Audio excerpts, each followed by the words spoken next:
Hello everyone, this is Wet Slicks. We're back on TT Isle of Man Riding the Edge 3 for Section 5 with the Supersports once again. Very boring, I know, but we are going to go with the Kawasaki.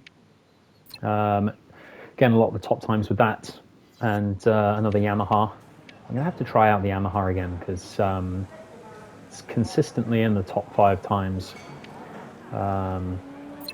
So we'll have a go at this. I did just beat my best time, which was pretty good. So we're looking for around a 2:35, something like that. So we're kind of coming up into the mountain for this section here. Starting off with this arrival to the gooseneck. Very important to brake early here. Try and get a nice exit without too much wheel spin. That really was the opposite of what we wanted, but we're gonna stick with it. See if we can put it in a good time anyway. Around these sort of left-hand bends. A lot of this is super fast, sort of 5th gear kind of territory. Very easy to go wide on that corner. There's just a lot of elevation change as well.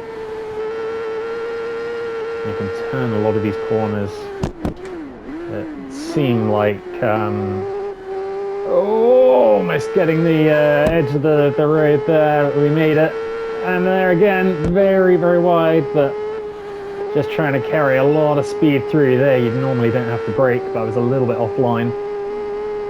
Yeah, a lot of these sections up on the mountain, I remember I saw an old video of John McGuinness, of course, one of the most, if not the most experienced TT rider, and he was saying that a lot of these mountain sections, there's corners that there's sort of 2 or 3 or 4 bends in a row. You can kind of turn into one corner, and yeah, that has massively helped me. Not helping me there. This is one of them here, braking a little bit down to 4. Oh, trying not to go wide. You can kind of turn that whole section there into one big corner if you get it right.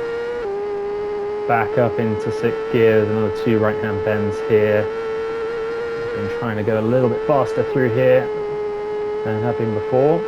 This one's a little bit tricky just because of I think the camber there and the road's a little bit bumpy. And then there's another one of these John McGuinness corners, trying not to go too wide there. It gets very bumpy in that lay-by. That's caught me out a couple of times. And here then there's a big left-hand bend. Again, a little bit bumpy there. Tires squealing, getting to the end of the section. Coming up to, I think it's like a cable car or something here, the bungalow. Again, quite wide on the exit, using all the road. Coming up to, yeah, that was a hell of a time. That's like a 2-second improvement on my last time. So we'll have a bit of a look at the leaderboard, send that time through, and we will have a look.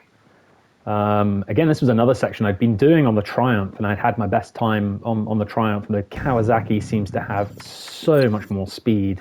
I just seem to be able to put on another 4 or 5 seconds normally over the Triumph. And look at that, 3rd best on the leaderboard at the moment. Oh, I mean, 100th of a second, another 100th of a second, we could have gotten 2nd there, but I'm pretty happy with that time. And look at the max speed as well, 179 miles an hour. So I had that, maybe that was my issue, maybe that was where I was missing that 100th of a second. I could have had a little bit more acceleration if I'd geared the bike a bit differently, but I kind of prefer having that top speed quite high because you go through the mountain mile and you're just accelerating in 6th gear all the way down there. So it definitely makes a big difference. But again, quite a short one today. Didn't need too many attempts on that. I've always felt quite confident around the mountain. So next time we'll be doing section 6, which is kind of the end of the mountain, coming back down the mountain, and then back into Douglas there for the end of the course. So we'll be having a little bit of look at that in the not too distant future. But I hope you've enjoyed for the moment, and see you soon. Thank you.